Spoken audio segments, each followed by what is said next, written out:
enfim,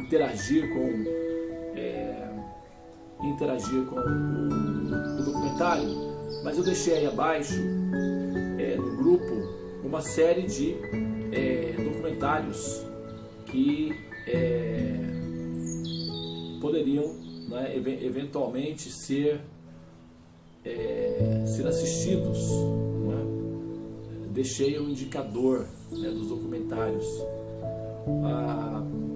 Pelo menos eu deixei um e deixei depois aí a sugestão de que os documentários fossem eventualmente aí explorados, né?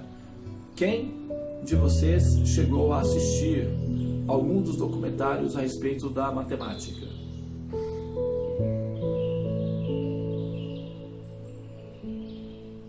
A Márcia. Eu assisti.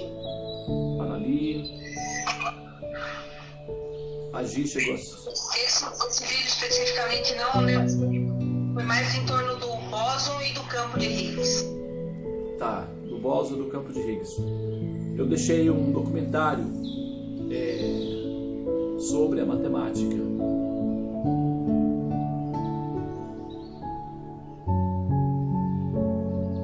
Muito bem, eu vou pegar de volta aqui o documentário.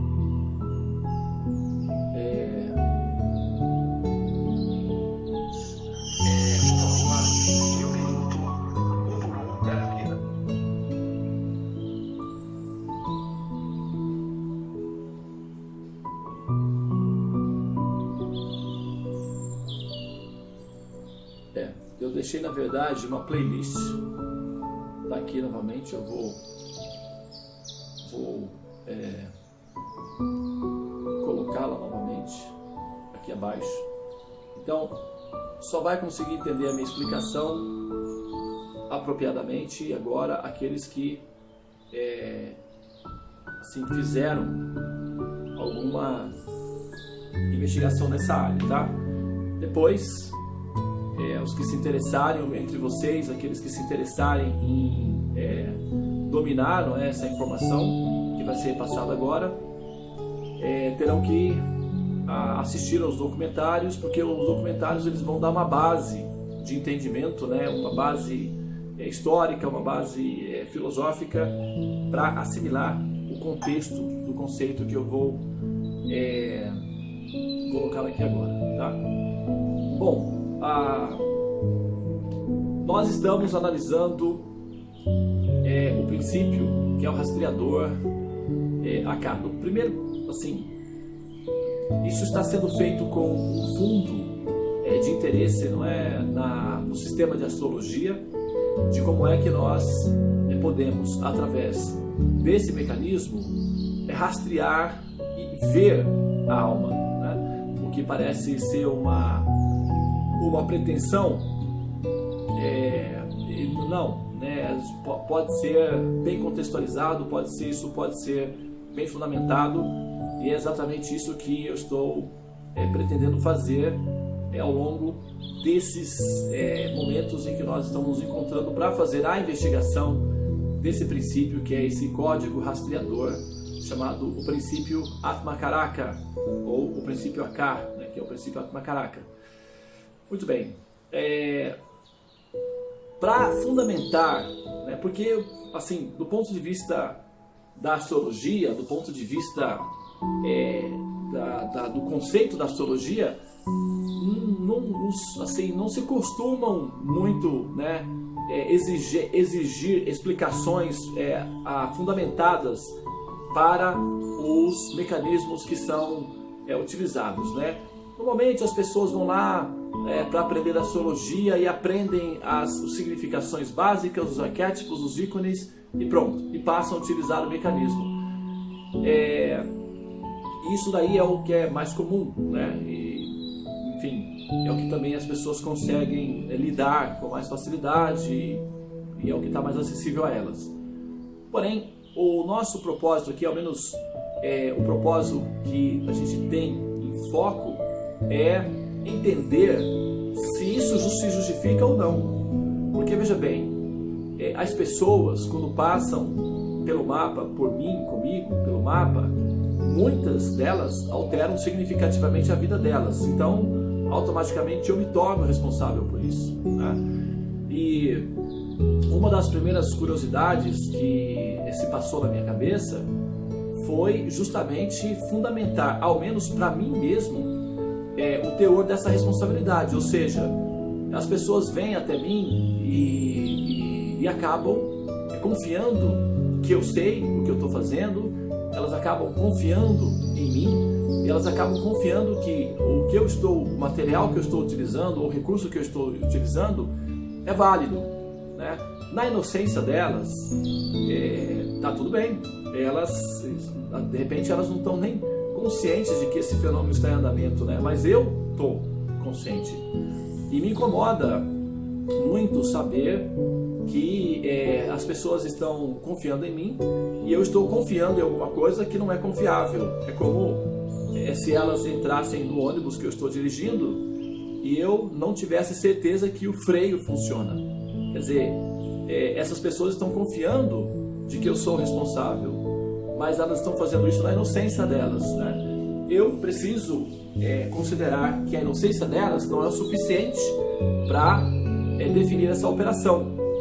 A inocência delas não entra na minha operação. Eu preciso ser responsável, eu preciso ser profissional.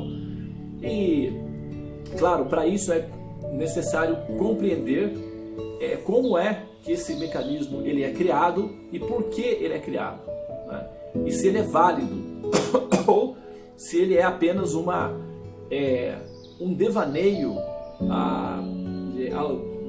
da variação, né, das variantes psicodélicas do ser humano ao interagir com a sua própria mente e o misticismo, que é alguma coisa natural, intrínseco ao ser, já que ele é um princípio transcendental à matéria, pelo fato de ser consciência, e isso faz dele um ser necessariamente místico, independentemente de ele ser consciente disso ou não. Como, por exemplo, o próprio Einstein, ele comentou certa vez que na física, só a física teórica, que era o campo dele,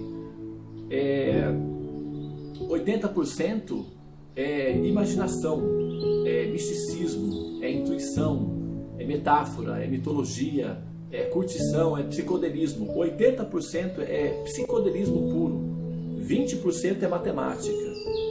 Então, a maioria das conjecturas dos principais pensadores da humanidade começa com uma alucinação, um devaneio, um misticismo interno. Depois, eles vão buscar uma fórmula matemática para confirmar aquela intuição, que é praticamente, né, uma investigação intuitiva mística. Isso é porque é natural, né? O ser humano, ele na verdade é apenas uma fronteira da existência, né? Nós somos transcendentais ao ser humano, nós somos almas e por isso a nossa natureza é assim. Agora, afora o fato de nós termos essa característica, nós também temos uma característica que é o que dá norte, o que dá base, ou ao menos aquilo que dá sustentabilidade para justificar para nos orientar no meio desse devaneio existencial, né? E é dito que o sonho pode ser louco, mas o sonhador tem que ser lúcido. Então, nós precisamos ter uma certa lucidez em meio aos nossos devaneios, às nossas conjecturas.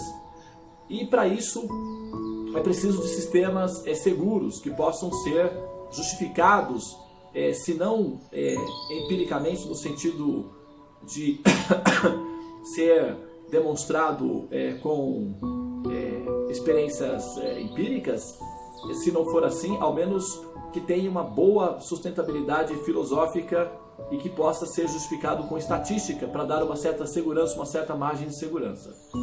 E esse princípio, que é o princípio que é o código do ser, que é o princípio Atmakaraka, nós, né, que somos astrólogos védicos, nós nos utilizamos, aliás, não são muitos astrólogos que também conseguem fazer isso daí, tá? Ou que fazem isso daí apropriadamente. Inclusive, vocês podem fazer uma pesquisa individual e consultar outros astrólogos e questioná-los a respeito desse princípio, e vocês vão ver que as respostas são bem básicas e às vezes eles não vão nem saber exatamente o que responder a esse respeito. Porque é um conceito muito sofisticado e ele está disponível, mas ele é sofisticado, então, enfim, e as pessoas também que vão ouvir sobre eles não estão preparadas para ouvir sobre o tema e normalmente entende o assunto do ponto de vista esotérico, do ponto de vista mais místico. Ah, que legal, a minha alma, né, já começa por aí, a minha alma é da Lua, a minha alma é de Marte, e aí por aí vai, nesse ritmo, e as coisas se perdem nesse jardim maravilhoso, colorido, e fica um bate-papo gostoso, termina com um chazinho e fica por isso mesmo, né?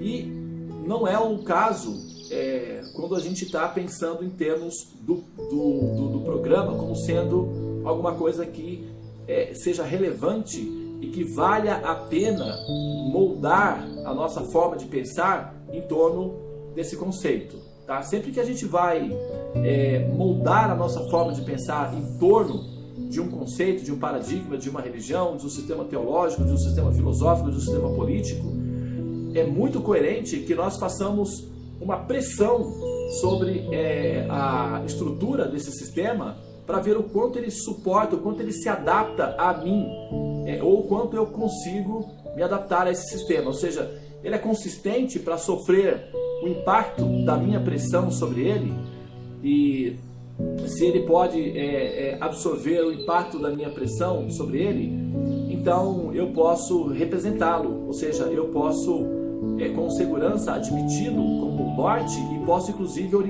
sugerir que outros também o façam.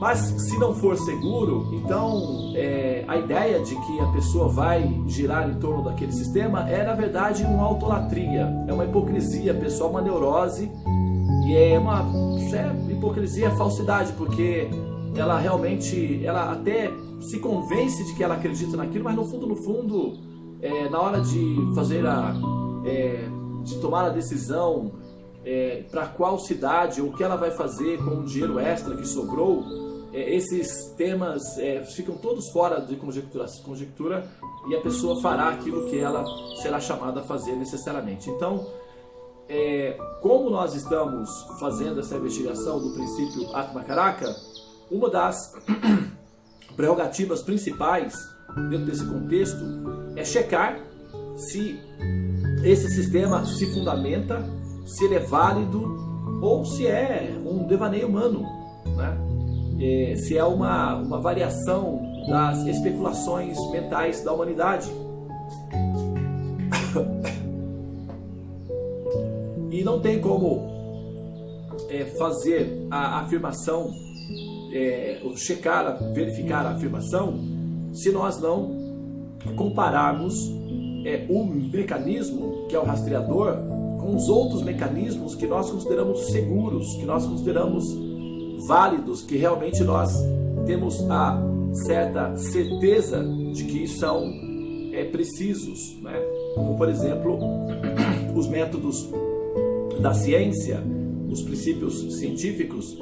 Se nós aplicarmos princípios científicos sobre esse conceito, ele suporta uma pressão científica, ou ele tem que ficar apenas no campo da emoção e da bolha esotérica de um grupo de pessoas inclinadas a pensar assim, né? E nós estamos fazendo então essa comparação entre o rastreador, o Atma Karaka, e a matemática, né? Por quê?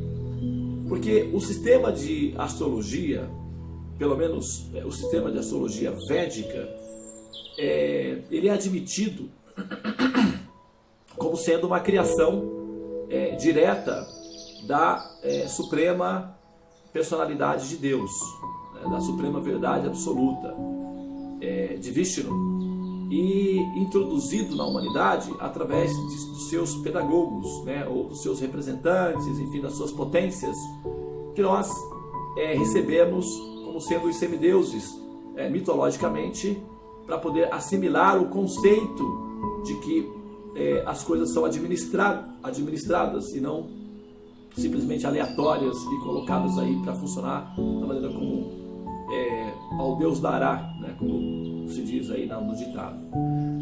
Então, como as próprias escrituras sagradas afirmam que esse sistema foi criado diretamente da mente do Senhor Supremo, e, portanto, trata-se de um mecanismo consistente, de uma tecnologia verdadeira, possivelmente vai suportar a pressão de investigação científica. Se for verdadeiro, vai sofrendo pressão de alguma investigação, utilizando-se de algum método.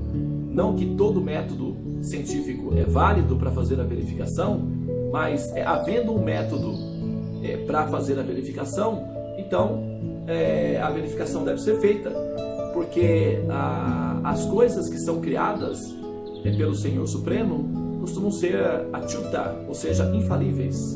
E aí é só checar essa infalibilidade.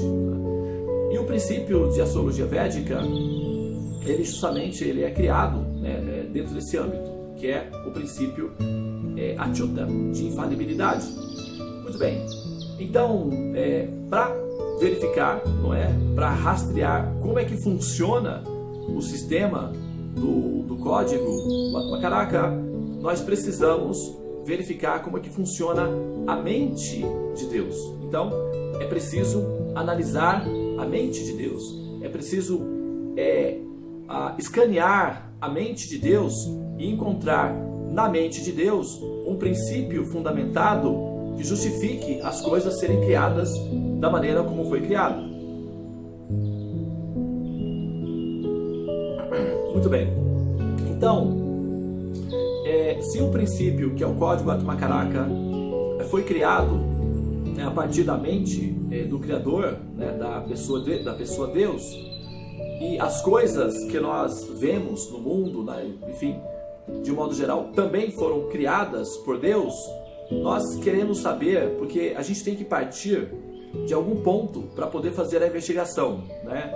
É dito que ter um ponto de vista é partir de algum ponto, né?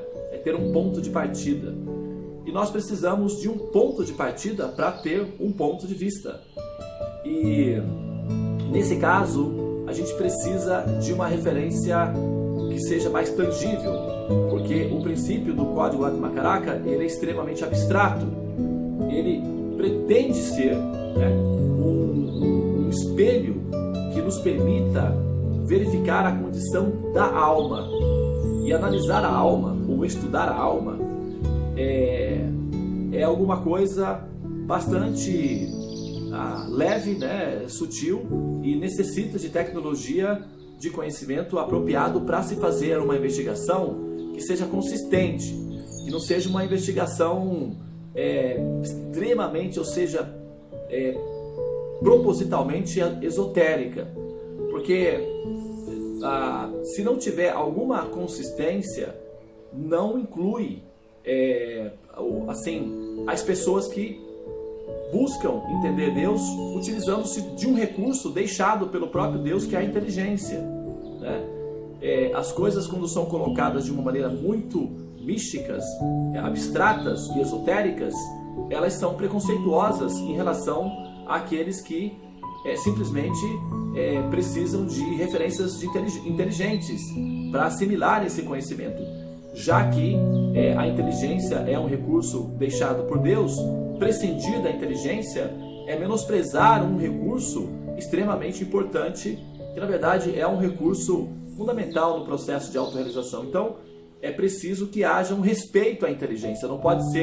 A inteligência não pode ser simplesmente violada, simplesmente negligenciada ou rejeitada como sendo insignificante dentro do processo do autoconhecimento, porque essa pretensão de que a inteligência não é válida ou que ela é insignificante, ela é simplesmente inválida. Tanto é que a humanidade, na medida em que vai aprendendo a tomar posse dos conhecimentos que permitem com que ela tenha uma vida normal dentro desse caos que é a vida, ele vai então se tornando cada vez menos interessado no contexto Deus ele vai se tornando cada vez mais voltado para o pragmatismo da produção de bens de consumo que vão dar alívio à crise existencial, que é o medo de existir. Então ele vai tentando substituir, quando ele vai à igreja, quando ele vai aos templos, ele vai rezar e fazer as suas meditações para aliviar o medo da morte. Ele fazia isso no passado porque ele não tinha tantos recursos de distração psicológica. Atualmente ele tem recursos para criar subterfúgios para anestesiar esse medo da morte. Então o ser humano praticamente ele passa uma grande parte da vida dele anestesiado, sem essa preocupação com a morte em si. No passado as pessoas iam dormir sem equipamentos eletrônicos, então elas tinham tempo para pensar sobre si e sobre a existência. E naqueles momentos em que eles permaneciam ali na cama antes do sono, normalmente eles costumavam fazer uma retrospectiva da vida, e todas essas questões elas vinham com mais naturalidade. Então havia uma certa preocupação, não é, com o processo do existir. E por conta disso as pessoas eram mais apegadas à religião, mais apegadas a Deus, porque elas estavam mais sensíveis ao medo, que é o próprio processo de existir. Como as coisas mudam, né, com o tempo, evidentemente, esse medo da morte está sendo substituído por distrações da vida. E isso faz com que o ser se anestesie, e quando ele se dá conta de que esse anestésico ele tem alguns efeitos colaterais, e às vezes ele não funciona por um período indefinido de tempo, ele perde o seu prazo de validade, as pessoas sentem esse efeito colateral da ineficácia do remédio que está sendo aplicado na forma de a síndrome de pânico, que é a explosão da minimização do receio, que é a crise do processo de existir. Então, quando ele explode sob uma forma radical, agressiva, que é todo o medo acumulado num único ponto. Então o coração explode, a mente explode, a adrenalina explode, e a pessoa tem aquela sensação de que vai morrer. E o que era diluído ao longo da vida e resolvido com terapia teológica, com religião, era amenizado com a religião, com a relação com Deus, com a vida espiritual, com a vida religiosa, com as práticas de cultivo de conhecimento espiritual. O que era diluído nesse período todo é acumulado e repentinamente explodido, é represado, e ele de repente explode. E essa explosão é o que nós conhecemos aí como a síndrome de pânico, que é o medo da morte, basicamente. A síndrome de pânico é justamente isso. É quando a pessoa se vê no estado de morte, ela tem a sensação de que vai morrer, e toda a carga da adrenalina, dos hormônios, são despejados na corrente sanguínea, e a pessoa simplesmente fica em estado de choque. Então toda essa adrenalina que foi represada durante muitos anos com o modo de vida moderno, que represa, que anestesia essa conjecturação filosófica de longo prazo, aparece num único momento, e isso dá esse efeito que nós entendemos como a síndrome de pânico. Então, na hora em que nós fazemos as conjecturações nesse sentido, a gente precisa de ter algumas referências de inteligência, já que o processo da inteligência humana está ficando cada vez mais rápido e mais exigente. Então, nós precisamos incluir pessoas inteligentes ou pessoas com uma capacidade de observação e de comparação dentro do programa. No passado, não havia variedade de religião, por exemplo, então não havia necessidade de fazer comparação. As pessoas aceitavam aquilo. Hoje, você tem 280 mil processos de religião à sua disposição. Então, o que você vai fazer? Qual você vai aceitar? Com qual você vai se nortear? Isso faz com que a pessoa simplesmente se torne descompromissada, no sentido de que, se uma é válida, as outras possivelmente podem ser válidas, mas não tem a consistência dessa. Ou então, nenhuma tem consistência nenhuma, ou ainda, o que é o mais comum, a gente faz de conta que aceita aquilo, faz de conta que vivencia aquilo, mas lá dentro mesmo, o caos existencial continua em andamento da mesma forma, e aquela terapia não tem a função de equacionar essa crise fundamental, tá? E o processo todo dos conhecimentos védicos tem a responsabilidade, assume para si a responsabilidade de dar a equação, ou seja, dar as respostas, fechando as respostas de uma maneira que a mente e a inteligência se acalme e assimile aquela resposta como sendo suficiente para ser correspondente à inteligência e acalmar a inteligência. Depois, a parte mística de experimentar o Supremo, de vivenciar uma relação pessoal que transcende o aspecto da inteligência, que envolve já uma experiência mais transcendente, mística. Essa experiência ela vai se dar livre das idiosincrasias, livres das fissuras, das neuroses, que são as dúvidas acerca de Deus e acerca do caráter da existência do absoluto, ou de como esse absoluto seria caso houvesse um absoluto que pudesse ser admitido como sendo existente, né? E é justamente nesse ponto que os conhecimentos védicos se propõem a ser suficientes para dar respostas coerentes para esses posicionamentos mais radicais. E dos vários recursos que são oferecidos para que se possa fazer a verificação desses dados, o princípio do Atmakaraka é um dos que talvez seja, na minha opinião particularmente falando, o princípio mais... Ele é assim, para aqueles que não são videntes, para aqueles que não são seres altamente místicos, que são ascendidos, ascensionados, digamos assim, para aqueles que estão labutando entre os seres humanos, o método ou o recurso de conhecimento mais consciente, o que tem mais condições de dar uma referência assim conclusiva acerca desse princípio que nós chamamos de alma, tá? Ou Atman. Até porque todo o sistema ele é baseado em uma compreensão de como é que funciona o universo.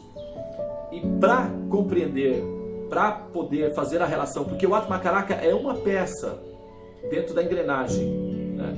Então a gente pega essa peça e analisa essa peça e vê que essa peça está ligada a outra, e aquela peça está ligada a outra. E de repente você está diante de um painel, você está dentro de um quadro, você está diante de uma informação maior. E essa peça, dentro desse mosaico, dá um sentido para permitir o entendimento desse mosaico como um todo, né?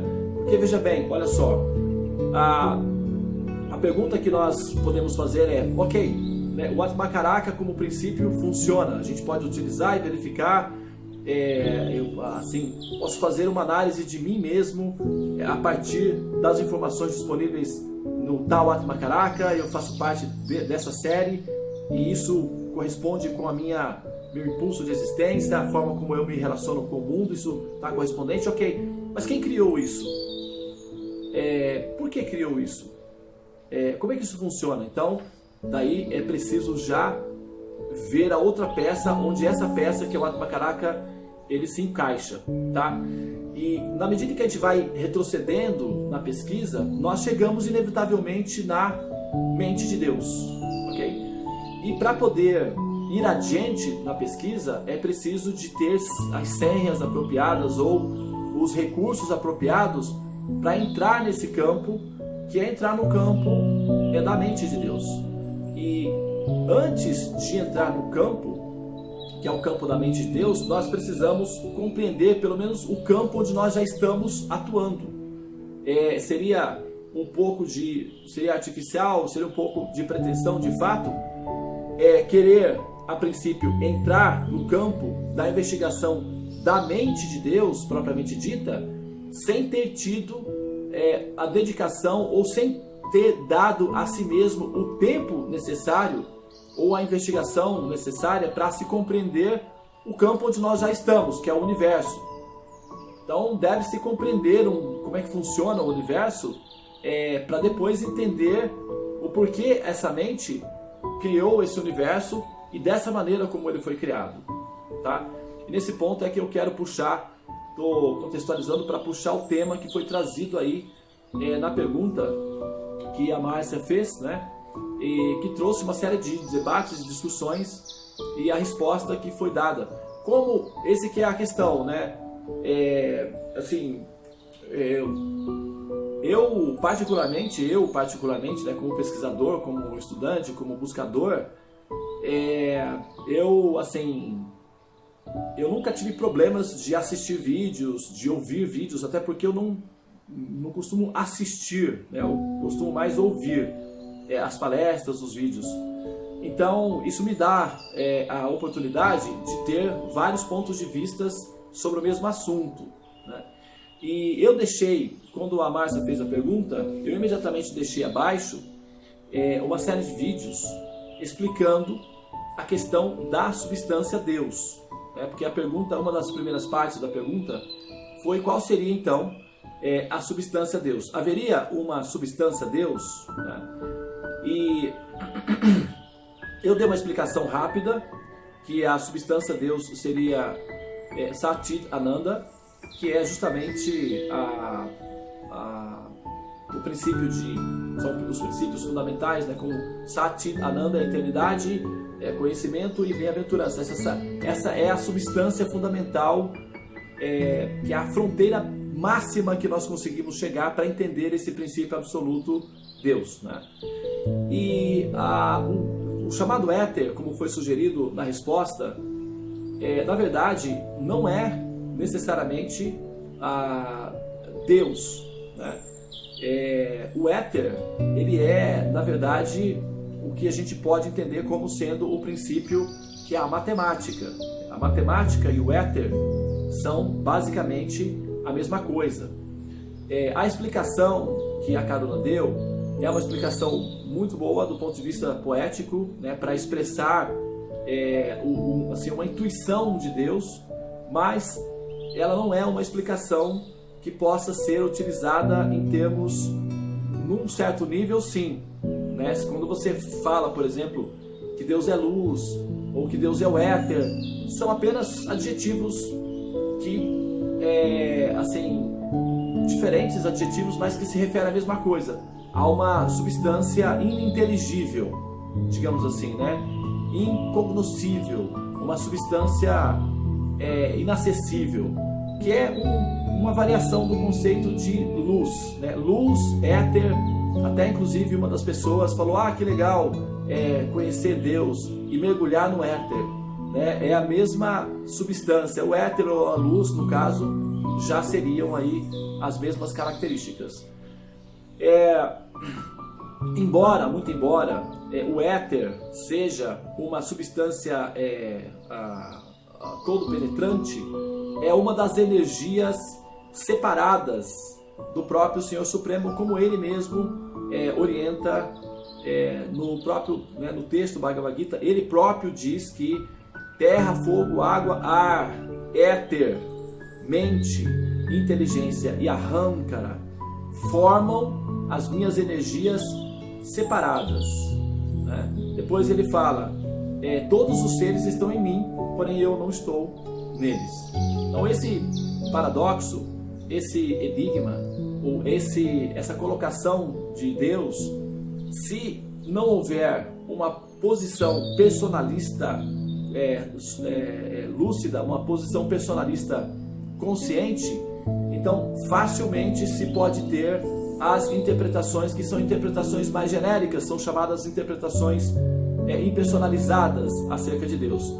E quando a ideia, o ideal de criar os universos sai da mente do Criador, quando ela sai da mente do Criador, ela assume uma estrutura chamada Mahatattva, que é, vamos dizer, o ideal impessoal. Seria É como, por exemplo, quando você pega uma massa para fazer bolo, né? Tá ali, é uma coisa branca, não tem sabor, tá ali, é meio impessoal, né? Uma massa. Daí você vai gerar ali as formas, o sabor, etc. Então é criado a partir da mente do Criador, essa é a descrição, uma substância chamada Maha Tattva. Tattva significa verdade e Maha, a grande verdade. Então esse Maha Tattva seria aí o que se chama atualmente de vácuo quântico, de vazio absoluto, etc. E a partir desse Maha Tattva, então, as coisas começam a se manifestar. E quando nós fazemos o rastreio desse vazio total, o qual nós chamamos de vazio, no final da base de toda a investigação daquilo que nós chamamos de vazio, e que na verdade não é vazio, está tudo preenchido com pequenas substâncias, por exemplo, o campo de Higgs, que foi o tema que a gente colocou aí para que vocês pudessem se familiarizar com a ideia. O campo de Higgs, por exemplo, é uma demonstração de que o universo não está vazio. Existe uma malha muito sutil que permeia todo o universo. E a essa malha foi dado o nome de campo de Higgs, que é como se fosse uma redezinha, não é?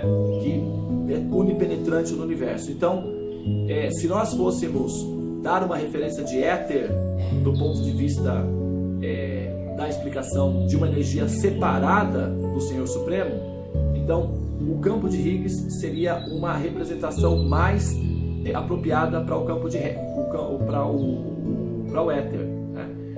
O éter é uma criação da mente de Deus, né, para ser funcional e dar estrutura ao universo material. Então, quando nós falamos do éter, nós estamos falando de um dos elementos que compõe o universo. Como é parte da energia do Senhor Supremo e a energia de Deus não é diferente necessariamente, em última instância, de Deus, então, nesse caso, nós podemos falar que tudo pode ser Deus. O éter, a fumaça, a combinação de folhas das árvores, de todas as florestas juntos, todos os neutrinos, todos os planetas combinados, o universo todo pode ser combinado para ser Deus. Então, dentro da filosofia, isso é o que nós chamamos de panteísmo, no sentido de que tudo se transforma em Deus, né? E o panteísmo é uma das vertentes do impersonalismo, que admite que tudo pode ser Deus, todavia não dá uma definição objetiva de Deus. Então, quando nós partimos do princípio de que o éter ele é Deus, nós estamos, de certa forma, reduzindo a condição Deus a uma estrutura que pode ser analisada do ponto de vista da estrutura do universo em si. Então, o universo e Deus seriam a mesma coisa. E, nesse sentido, nós reduzimos Deus a um princípio material, porque se o objetivo é encontrar uma substância material que defina Deus, o éter, sim, né, seria a substância mais apropriada para definir como sendo Deus. Então, nesse ponto, a resposta está correta. Mas, se nós queremos levar a cabo o radicalismo de entender o princípio Deus como um fator transcendente, absoluto, então essa observação ela não é suficiente, porque ela simplesmente diz respeito a uma das potências de Deus, e não exatamente a Deus propriamente dito. É como nós não temos, né, na verdade, quando falo nós, eu estou mencionando assim mais, eu não estou assim necessariamente incluindo todos, né? Também não estou necessariamente me incluindo nesse contexto, porque devido ao tempo e um pouco mais de experiência e do contato, né, já mais experiente com os próprios conceitos pessoais explicados dentro dos Vedas, e a minha experiência pessoal também na relação com essa pesquisa, com essa busca espiritual partindo do princípio pessoal. Então nós temos outros tipos de informações que nos dão uma referência muito mais direta da pessoa Deus e como ele cria o universo e para que ele cria o universo.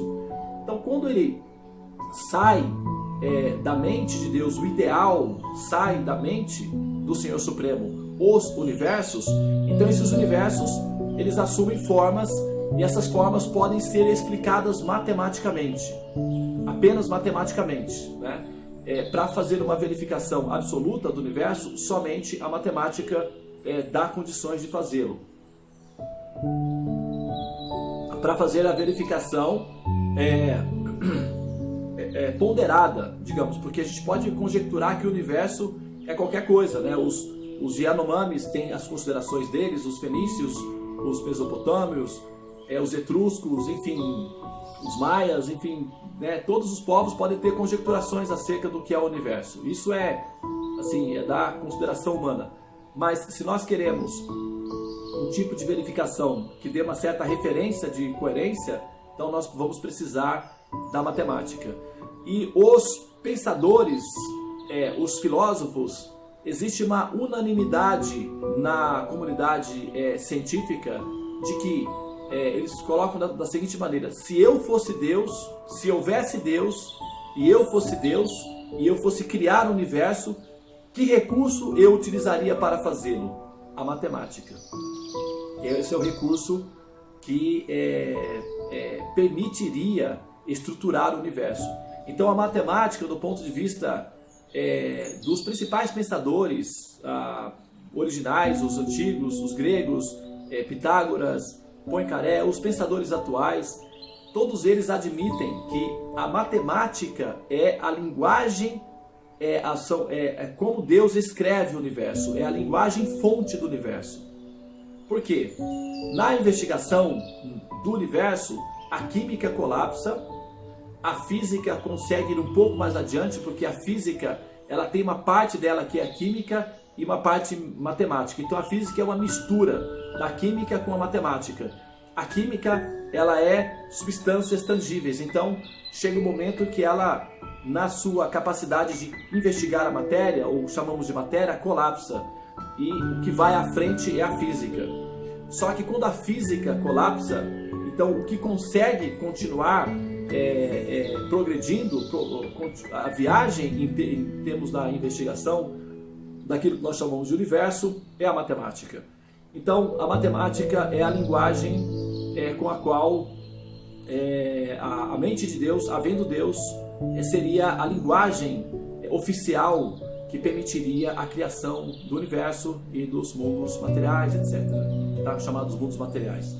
Então, se nós queremos ter uma referência daquilo que seria uma expressão de Deus onipenetrante, não seria o éter, seria a matemática. A matemática é muito anterior ao éter. O éter, ele pode ser rastreado e identificado matematicamente. Inclusive, o campo de Higgs é uma proposta da ciência para definir o éter, apesar de que o campo de Higgs é apenas uma fronteira. A matemática em si é muito mais compatível para definir o éter como sendo um princípio onipenetrante no universo. Todas as investigações levam o ser humano a concluir que a base fundamental desse universo é matemática. E quando a matemática desacelera, ela assume formas.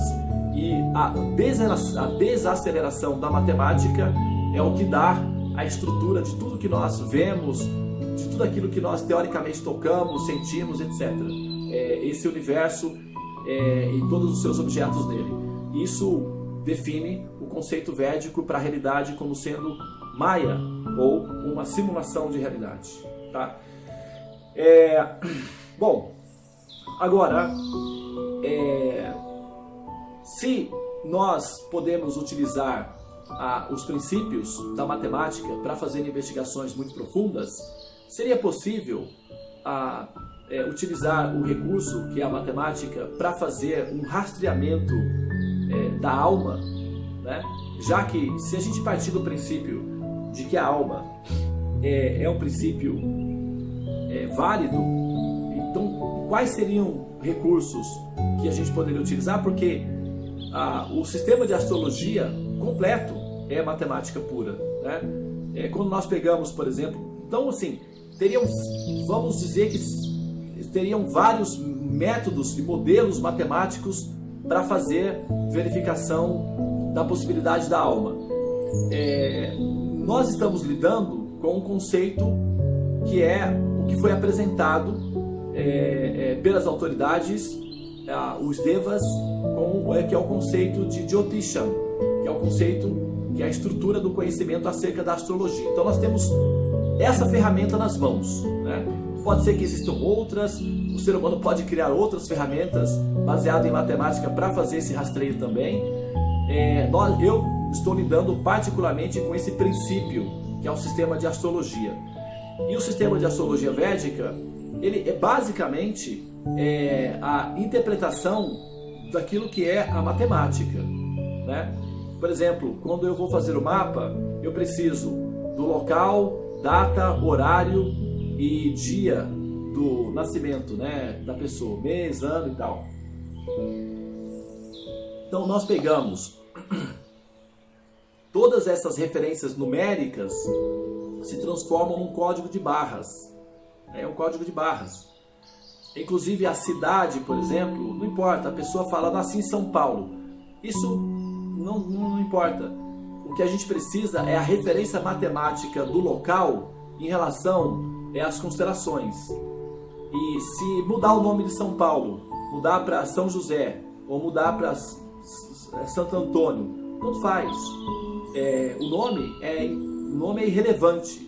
O que a gente precisa é das coordenadas que formem um pacote matemático para poder fazer as operações. Então, são as coordenadas de latitude e longitude daquele local que se transformam num código de barras, que é o objeto de interesse de estudos que nós utilizamos para fazer a verificação dos dados do roteiro do arquivo, né, que define o roteiro daquele personagem, né? Então, nasceu fulano tal, Joãozinho. Ótimo. Pega o código de barras do Joãozinho, submete o código de barras do Joãozinho a um leitor digital, né, vamos dizer assim. E aí, esse leitor digital vai me dar uma referência desse produto, qual a funcionalidade desse produto, talvez durabilidade, o que pode, o que não pode, etc. E qual é a missão desse produto, ou seja, a funcionalidade desse equipamento. Como é que esse equipamento vai funcionar na engrenagem maior, que seria a humanidade. Então, com isso, é possível fazer esses tipos de verificações, né? Se você pega lá um produto, por exemplo, aqui eu tenho um produto, né? Esse daqui não tem, aqui tem o código de barras, né? Olha lá o código de barras. Então, vamos supor que eu seja cego e eu não consiga saber o que é esse produto aqui. Mas digamos que eu tenho um leitor digital que fala o que é o produto. Então eu sou cego. Eu passo o leitor digital e o leitor digital, que é um equipamento um pouco mais sofisticado, vai dizer: esse produto é própolis, ele é bom para isso, para isso e para aquilo. Você não deve colocar no olho, mas você pode colocar na garganta. Então, o leitor digital, pelo fato de eu ser cego, daria todas as informações que eu preciso para saber a respeito desse produto, correto? Isso permitiria com que eu interagisse com a realidade. É exatamente isso que o cérebro faz. Nós estamos condicionadas a um ambiente completamente escuro, né? E nós somos, em realidade, cegos. Os olhos não enxergam, os olhos são cegos, os olhos só captam fótons. Quem faz a leitura daquilo que está sendo observado é o cérebro. O cérebro é que diz: isso é um carro e você pode girar o volante para a direita, que ele vai virar para a direita. Se você frear, ele freia também. Essa é a funcionalidade. Tudo isso está sendo feito com o cérebro, que é um leitor digital. Ele lê as funcionalidades e nós, com relação a ele, interagimos com o mundo ao redor. Da mesma forma, quando nós pegamos, por exemplo, nós queremos saber da alma, né? O que é a alma? Nós somos cegos para isso. Nós não temos o nosso cérebro, ele não está adaptado para ler um programa tão leve quanto a alma. Ele está adaptado para ler programas mais pesados, programas que são tridimensionais. Então ele consegue ler as formas, as cores, ele consegue ler os sons, ele consegue ler os sabores, os perfumes, os aromas. Ele ele consegue ler uma série de coisas, mas ele não consegue ler programas muito profundos, por exemplo. Ele não consegue ler no sentido de ele não consegue ver a matemática em si, por exemplo, ou o ar. Ele consegue ler numa certa limite, então ele consegue sentir o ar, ele consegue respirar o ar, mas ele já não consegue ler no sentido de ver o ar. Ele já não consegue, já tem uma certa limitação. Então, certas coisas que o nosso leitor digital, que é o nosso cérebro, ele não consegue ler. E a matemática, por exemplo, é um dos elementos que ele não consegue ler. O éter é um dos programas que ele não consegue ler, não diretamente com os órgãos da visão. E o elemento tempo, por exemplo, é um dos recursos, um dos programas que o nosso leitor não consegue ler, mas ele consegue inteligir, ele consegue racionalizar, ele consegue traduzir, ele consegue meio que tatear no escuro e dar uma referência indireta para que a gente possa ter uma relação com aquele elemento. Por exemplo, o elemento tempo. Nós não podemos ver, nós dizemos que nós não podemos ver o elemento tempo, mas nós podemos interagir com o elemento tempo através de um recurso que é o principal recurso utilizado pelo nosso leitor digital para fazer a interpretação da realidade, que é justamente a matemática, né? E com o tempo, nós aprendemos a fazer o download, não é, desse aplicativo, que é a matemática, e com ele nós criamos várias funções pragmáticas para permitir a nossa lida com o mundo ao redor. Por exemplo, para lidar com o elemento tempo, para contar o tempo, para medir o tempo. Nós não vemos o tempo, mas precisamos lidar com o tempo de maneira pragmática. E por isso nós criamos uma máquina do tempo que traz o elemento tempo da quinta dimensão, arrasta o elemento tempo, né, jogamos uma rede no elemento tempo, puxamos o elemento tempo para dentro da terceira dimensão e tornamos o elemento tempo tangível, ou seja, visual. Então a gente olha para essa máquina do tempo e a gente consegue ver o tempo dentro dos limites da terceira dimensão, né? E praticamente todos têm essa máquina do tempo à sua disposição, né? Um relógio, basicamente, se você observar, são princípios matemáticos, né? São números, é uma combinação de códigos criptografados matematicamente organizados para funcionar como sendo um tradutor do elemento tempo do ponto de vista pragmático. Então a gente olha...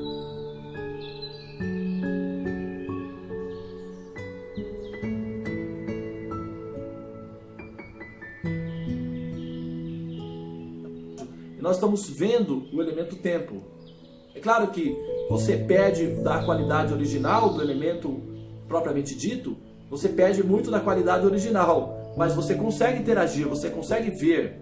Então nós conseguimos ver o elemento tempo através da matemática. Nós conseguimos ver o átomo através da matemática. Nós conseguimos ver o bóson de Higgs, as pequenas partículas, através da matemática. Então nós conseguimos enxergar aquilo que o nosso leitor digital não consegue enxergar, não consegue ver, não consegue ler do ponto de vista tridimensional. Nós só conseguimos enxergar realidades mais profundas com matemática.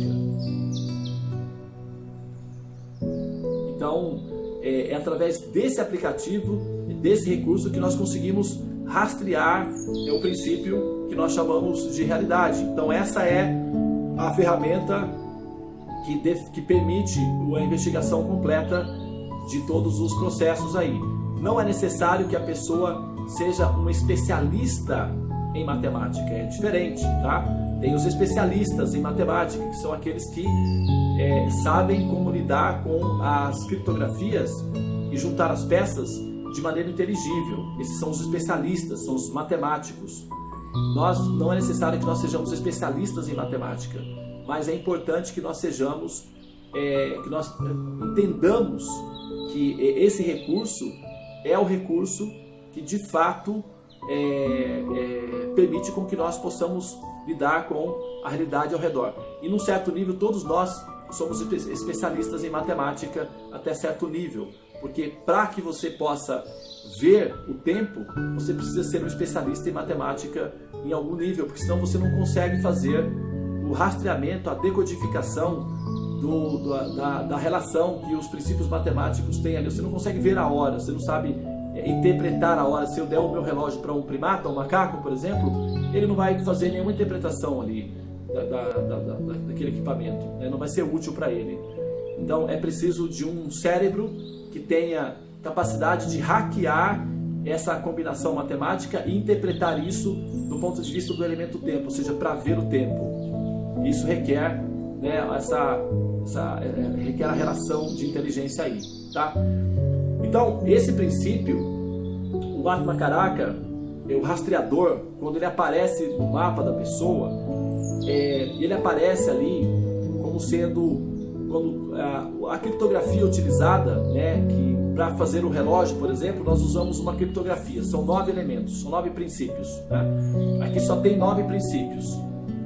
Por exemplo, se a gente pega, mas tem o 11 Devanam, o 11 é a repetição do 1. Mas tem o 13, o 12, né, a repetição do 1 com 2. Toda a criptografia que nós precisamos aqui é apenas 9, para fazer a leitura do tempo. Então, como a matéria-prima do astrólogo, do Jyotisha, é o elemento tempo, então é a matemática que está em operação.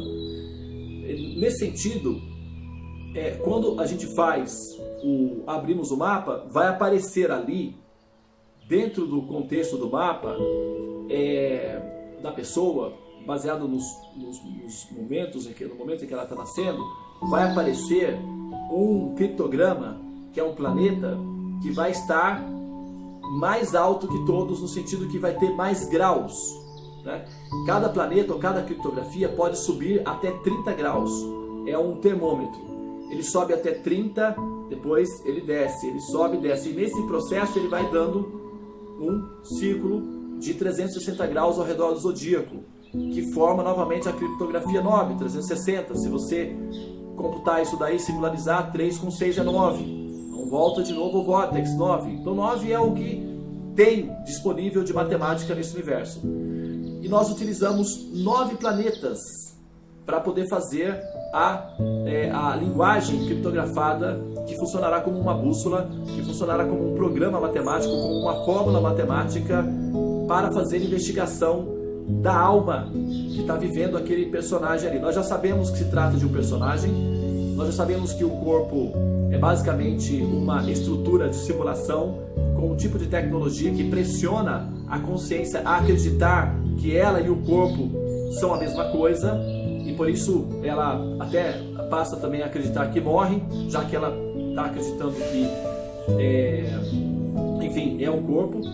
E na medida em que nós vamos desenvolvendo informações, nós vamos descobrindo que na verdade o corpo, ele não é objetivamente real, ele é subjetivamente real. Então ele tem a consistência de ser real, mas ele não é realidade propriamente dita, ele é uma realidade simulada. Os Vedas chamam isso de Maya, ou a ilusão, ou a simulação. Tá? Então essa realidade simulada, que é o corpo, ela tem as suas fundamentações de tecnologia, é uma tecnologia divina, porque é criada para funcionar divinamente.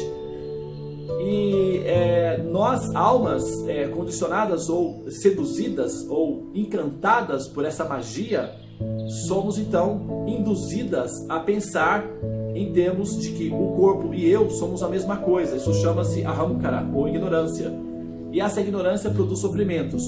Então livrar-se dessa ignorância é a meta ou é o objetivo de todo o conhecimento védico. E quando nós temos lá a referência do Atmacaraka, qual é o planeta ou a criptografia que possui a maior quantidade de valores matemáticos condensados? E esse planeta ou esse criptograma vai assumir a primeira posição, a posição mais alta dentro do mapa. Cada planeta ou cada criptograma vai representar ou vai fazer uma referência a um dos elementos materiais que combinados formam a estrutura do corpo. Então terra, fogo, água, ar, mente, inteligência, éter e o ahamkara, o falso ego, são todos representados dentro da criptografia, tá? E o primeiro planeta mais alto, ele é um código que permite com que a gente, através desse código, que é uma tradução tridimensional para tornar a coisa racional para nós, aqui dentro da escuridão, que é essa simulação, esse critério, esse código, ele nos permite então ver uma coisa invisível, que é a alma. Então a gente consegue inteligir a alma através de uma criptografia, exatamente como nós conseguimos inteligir o átomo através de matemática. Nós não vemos o átomo, não tem máquinas. Agora foi até fotografado com um telescópio eletrônico um átomo, assim, uma sombra de um átomo, muito distante, né? Mas eles estão trabalhando nisso daí. Porém, um átomo é praticamente um elefante, é muito grande em relação a, por exemplo, pequenas coisas como cordas ou neutrino, por exemplo. O neutrino em relação ao átomo o nêutron, né, em relação ao átomo, o elétron em relação ao átomo seria como uma bola de golfe em relação ao planeta Terra, em termos de proporção de tamanho. E para fotografar um átomo já está dando trabalho. Então, assim, mas não é através de máquinas diretas que a gente vê, tudo nós vemos através de matemática. Então esse código, o Atmacaraka, ele é um código, assim como a matemática é um código para ver o elemento tempo, ele é um código para ver o elemento Atma. E esse planeta que possui mais valores dentro desse contexto, ele assume a posição mais importante. E essa posição mais importante é justamente aquilo que nós chamamos de o princípio fundamental da Constituição, que é o Atma.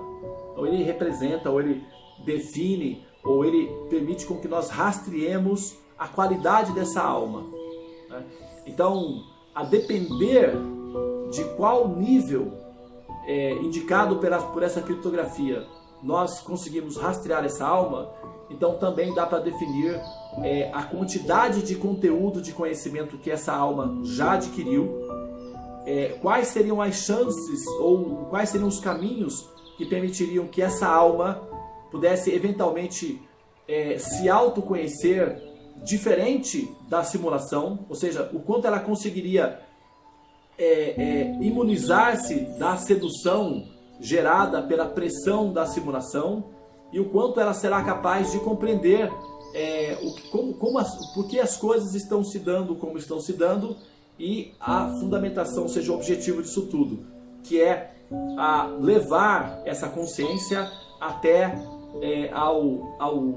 a margem do conhecimento, que seria o espelho que permitiria com que ela se enxergasse a si própria enquanto princípio Atma, enquanto alma, e não enquanto simulação, enquanto corpo, que é um produto temporário gerado pela simulação que nós chamamos de corpo.